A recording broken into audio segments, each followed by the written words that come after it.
자, 신경세포에서 아무런 자극이 없을 때에는 나트륨 통로와 칼륨 통로는 닫혀 있습니다. 그리고 자극이 있건 없건 항상 나트륨 칼륨 펌프는 작동을 합니다. 살아있는 세포라면 나트륨 칼륨 펌프는 항상 작동해요.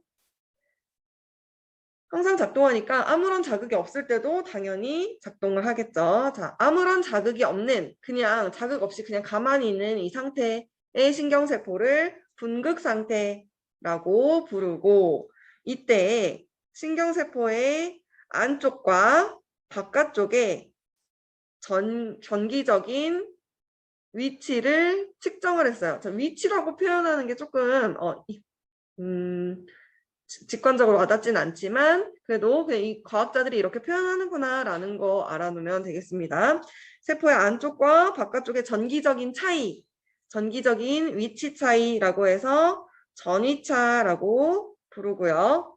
전기적인 위치 차이를 측정을 해봤더니 분극 상태일 때, 아무런 자극이 없을 때에는 전기적으로 세포의 안쪽과 바깥쪽이 약 마이너스 70mV 정도 차이가 나더라 라는 것들을 과학자들이 관찰을 했어요. 신기한 거야. 자극이 있을 때 우리가 보거나 듣거나 냄새 맡거나 맛보거나 할 때 어떻게 그 자극을 바로바로 빠르게 뇌에서 느끼지? 신기한 거죠.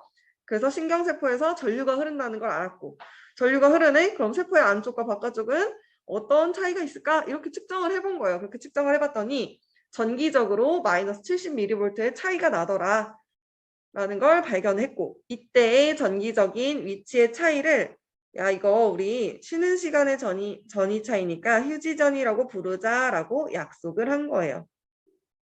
세포가 아무런 자극을 받지 않았을 때, 분극 상태일 때 정리하면 전위차는 마이너스 70mV, 세포의 안쪽과 바깥쪽에 전기적으로 70mV 정도 차이가 나고, 그 상태의 그때의 전위차를 휴지전이라 부르자 약속을 했고, 이때 이 휴지전이 마이너스 70mV가 발생한 이유는 나트륨 칼륨 펌프에 의해서 펌프가 작동하면서 나트륨은 3개 밖으로, 칼륨은 안으로 2개 이렇게 펌프질을 해서인 거고, 나트륨 칼륨 통로는 이때 닫혀 있다라고 정리를 할 수 있습니다. 자, 그러니까 세포에 나트륨 밖으로 3개, 그다음 칼륨 안으로 2개 들여오니까 상대적으로 양이온이 많은 곳은 신경세포 바깥쪽이다 라고 했어요. 나 밖에 갈 때 칼을 안에 품고 갈 거야. 나트륨이 밖에 고농도, 칼륨이 안에 고농도. 그런데 나트륨은 3개씩 퍼내고 칼륨은 2개씩 퍼내니까 상대적으로 양이온이 많은 곳이 바깥쪽이다. 그래서 바깥쪽은 플러스, 안쪽은 마이너스예요. 그런데 신경세포가 자극을 받으면 특정 부분에서 딱 자극을 받아요. 누가 내 어깨를 딱 건드렸어? 그럼 그 부분에 자극이 온 거죠. 그런 자극이 딱 오면 이때 그 부분에 있는, 요 동네에 있는 자극을 받은 이 부분에 있는 나트륨 통로가 열립니다. 요 동네에 있는 자극을 받은 그 부위에 나트륨 통로가 입체적인 거니까 이 부분에 있는 겉표면에 있는 나트륨 통로가 열려요. 나트륨 통로가 열리면, 자, 나트륨 통로는 통로니까 고농도에서 저농도로 뭘 이동하게 하는 통로라 했죠? 나트륨을 이동하게 하는 통로라 했어요. 나트륨 통로가 열리면 나트륨이 어디서 이동해요? 어디서 어디로? 고농도에서 저농도로. 나트륨은 고농도 어디라 했죠?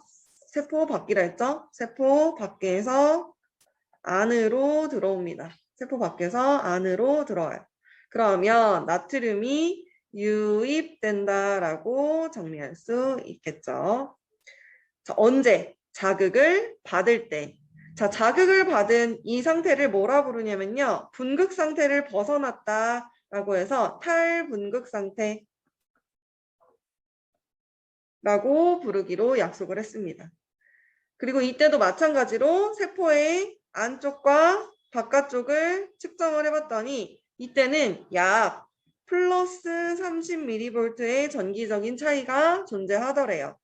이때 이 상태의 전위차를 우리 활동전이라고 부르자 약속을 했습니다. 자, 이때 신경세포를 관찰을 해봤더니 이때 칼륨 통로는 닫혀 있더래요. 나트륨 통로만 열린 거예요. 언제? 자극을 받았을 때. 자, 나트륨 칼륨 펌프는 작동을 할까요? 안 할까요? 작동을 하겠죠. 왜? 나트륨 칼륨 펌프는 항상 작동한다 했으니까. 자, 이렇게 자극을 받은 신경세포는 전기적으로 나트륨 칼륨 펌프 그리고 나트륨 통로, 칼륨 통로의 변화에 의해서 이온이 들어오고 나가고 하는 과정에 의해서 무슨 일이 일어나냐면, 자, 나트륨 통로가 열렸다. 나트륨이 유입된다 했죠. 나트륨이 순간적으로 안으로 들어와. 그러면 생각해봐. 나트륨이 순간적으로 안으로 들어와요. 고농도에서 저농도로 들어와. 그 부위, 자극을 받은 부위에서만. 자, 그러면 양이온이 순간적으로 어디에 많아지겠어요? 세포의 안쪽에 많아지겠죠. 그러면 상대적으로 순간적으로 그 부위의 세포의 바깥쪽은 음전하를 띠게 되고요. 세포의 안쪽은 순간적으로 양이온이 들어오니까 양전하를 띠게 됩니다. 아까 분극 상태일 때는 어떤 상태였죠? 펌프가 작동을 해요. 나트륨 밖에, 칼륨 안에 3개, 2개 해서 세포의 안쪽이 마이너스고 바깥쪽이 플러스였는데 자극을 받으면 그 플러스 마이너스 위치가 바뀐다는 거예요. 그래서 활동전이 플러스 30mV가 된 거죠. 여기까지 이해되죠? 자, 이런 상황에서 신경세포가 지금 이렇게 분극을 벗어난 상태가 됐을 때를 신경세포가 흥분했다라고 표현을 하는데요. 흥분한 상태가 계속 유지가 되면 그 다음 자극을 받지 못해요. 자, 생각해봐. 누가 내 어깨를 딱 쳤는데 치고 나서 그냥 가만히 있으면 그 다음번에 또 치면 내가 느낄 수 있어요. 그런데 내 어깨를 계속 치고 있어. 그러면 그 다음에 친 건지 처음 친 건지 내가 느끼는 게 느낄 수가 없겠죠. 다시 누가 내 어깨를 한 번 딱 쳤어. 그리고 나서 한참 있다가 또 다시 한 번 쳤어요. 그러면 내가 처음 쳤을 때 자극 느끼고 그 다음번 쳤을 때 자극 느껴서 이렇게 뒤 돌아볼 수 있겠죠. 그런데 계속 한 번 치기 시작한 어깨를 계속 치고 있는 거야. 그러면 그 다음번 자극을 못 느낀다는 거예요. 신경세포도 한 번 탈분극 상태가 되면 다시 원래대로 돌아가려고 합니다. 원래대로 돌아가려는 그 상태를 뭐라 부르냐? 다시 제자를 써서 재분극 상태로 돌아간다 라고 해서 재분극 상태라고 부르고요. 이때 나트륨 칼륨 펌프 항상 작동한다 했으니까 당연히 작동하겠죠. 그 다음 나트륨 통로는 이때 재분극 되기 위해서 닫혀요. 닫히기 시작합니다. 그 다음 이때 뭐가 열리냐면 칼륨 통로가 열리기 시작해요. 칼륨 통로가 열리면 자, 나트륨 칼륨 펌프에 의해서 나트륨은 항상 밖의 고농도, 칼륨은 항상 안의 고농도라고 했어요. 그래서 칼륨 통로가 열리면 칼륨이 어디서 어디로 이동해요? 고농도에서 저농도로 이동을 합니다. 이때 칼륨의 고농도는 어디예요? 세포 안이죠.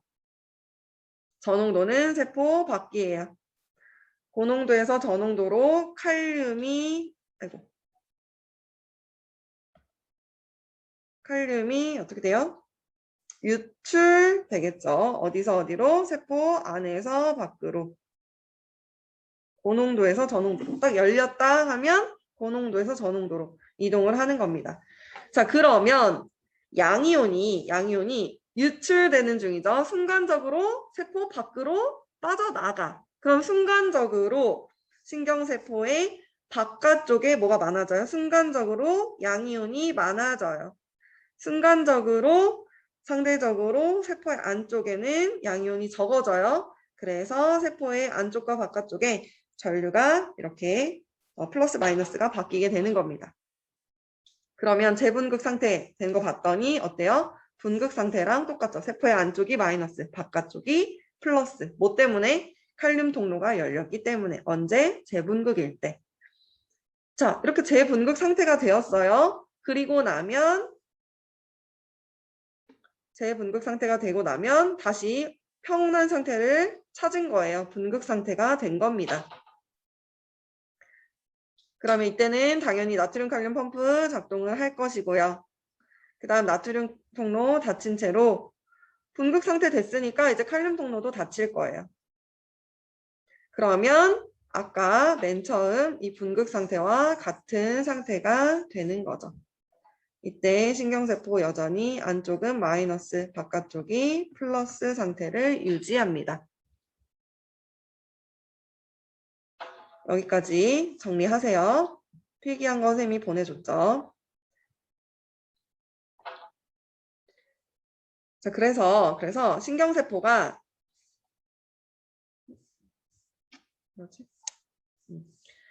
신경세포가 순간적으로 플러스 마이너스를 띠면서 전기적인 흐름을 발생해서 우리가 자극을 느끼고 감각할 수 있는 것이다.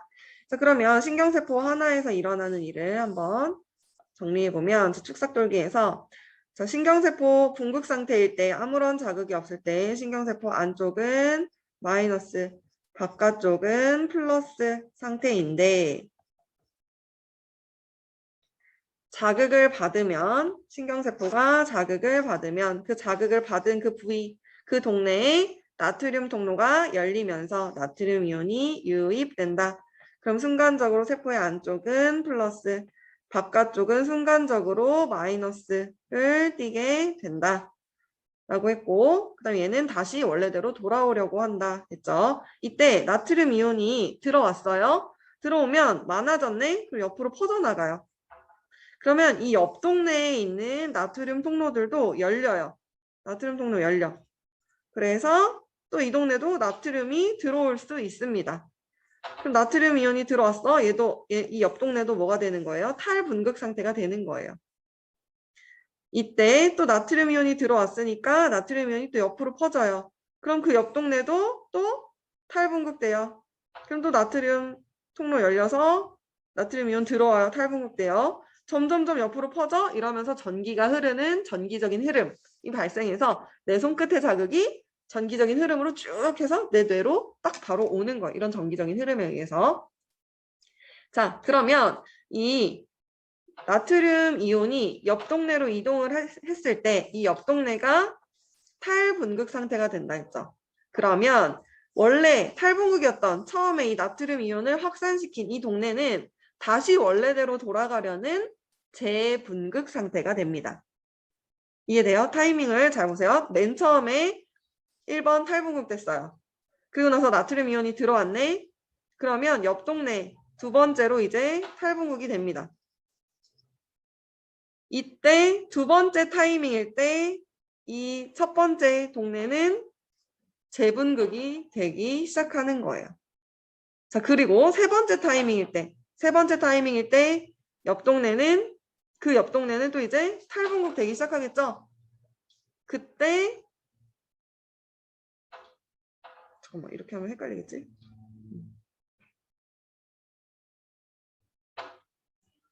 그 옆 동네는 다시 탈분극되고 그 다음에 그 원래 동네는 원래 처음에 얘는 세 번째 무슨 일이 일어나냐면 분극 상태로 안정하게 돌아오는 거예요.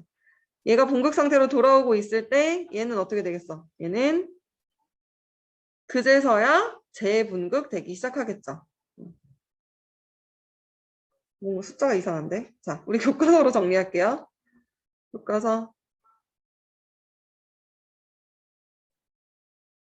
교과서로 보면 선생님이 말하고 싶었던 게 요거예요. 자, 보세요. 신경세포가 있어요. 신경세포에서 특정 부분에서 자극이 왔어요. 그러면 나트륨 통로가 열린다 했죠. 그래서 나트륨이 들어왔네. 나트륨이 유입됐어요. 나트륨이 옆으로 퍼져나가요. 이때 옆 동네가 뭐가 발생했어? 활동전이가 발생했죠. 옆 동네에 나트륨 이온에 의해서 나트륨 통로가 열려서 또 나트륨이 들어왔어요. 이때 처음 그 동네는 나트륨 통로는 닫히고 칼륨 통로가 열리면서 재분극 상태가 됩니다. 아까 이 부분이 탈분극 상태였는데 나트륨 통로 열리면서 탈분극 상태였는데 시간이 지나면서 재분극 됩니다. 그러면 옆으로 나트륨 이온이 퍼져나갔으니까 옆 동네에서 나트륨 통로 열리면서 나트륨이 들어오는 탈분극 상태가 되고요. 이 탈분극 상태에서 또 나트륨 이온이 옆으로 퍼져나가요. 그럼 그 옆 동네가 무슨 일이 일어나요? 탈분극 되는 거죠. 나트륨 통로가 열리면서 탈분극. 그 다음엔 또 그 옆 동네 점점점 옆으로 자극이 이동한다. 흥분이 전도된다라고 표현을 합니다. 그러면 그 옆 동네는 그 옆 동네에 또 탈분극이 될 때 얘는 뭐가 되겠어요? 재분극 상태 되고 재분극 될 때는 무슨 일이 일어난다 했죠? 칼륨 통로가 열린다 했죠. 얘는 재분극 됐으니까 평온한 상태, 분극 상태가 될 것이고 얘는 재분극 상태가 되고 얘는 탈분극 상태가 되고 그 다음에는 어떻게 되겠어? 여기가 탈분극 될 것이고 얘는 재분극 되겠죠. 원래대로 돌아가려고. 얘는 아무 일도 일어나지 않았어. 분극 상태. 얘도 아무 일도 일어나지 않으면 분극 상태. 만약에 여기서 자극을 또 받으면 여기가 또 다시 탈분극이 되겠죠. 자, 이때 자극이 왔을 때 탈분극 상태가 되게 하는 그 자극을 뭐라 부르냐? 일정 이상의 자극이다라고 해서 역치 이상의 자극이라고 합니다. 자, 생각해봐. 누가 내 어깨를 건드렸는데 아주 미세하게 건드리면 내가 느끼지 못해요. 그죠? 엄청 약하게 살짝만 건드리면 누가 나를 만졌다는 걸 느끼지 못해. 그런데 내가 느낄 수 있게 만졌다라는 건 뭐예요? 신경세포의 자극에 전도에 의해서 흥분의 전도에 의해서 내 뇌에까지 전기적인 흐름이 발생했다는 거죠. 자, 다시 말해서 일정 수준 이상의 자극을 주어야만 흥분할 수 있습니다. 신경세포가 탈분극 상태가 될 수 있어요. 일정 크기 이상의 자극을 주어야만 탈분극이 일어납니다. 활동 전이가 발생합니다. 그때 그 일정 이상의 자극을 역치라고 불러요. 활동 전이를 발생시킬 수 있는 탈분극 상태가 될 수 있는 일정 크기 이상의 자극을 역치 이상의 자극이다라고 부릅니다. 여기까지 됐죠?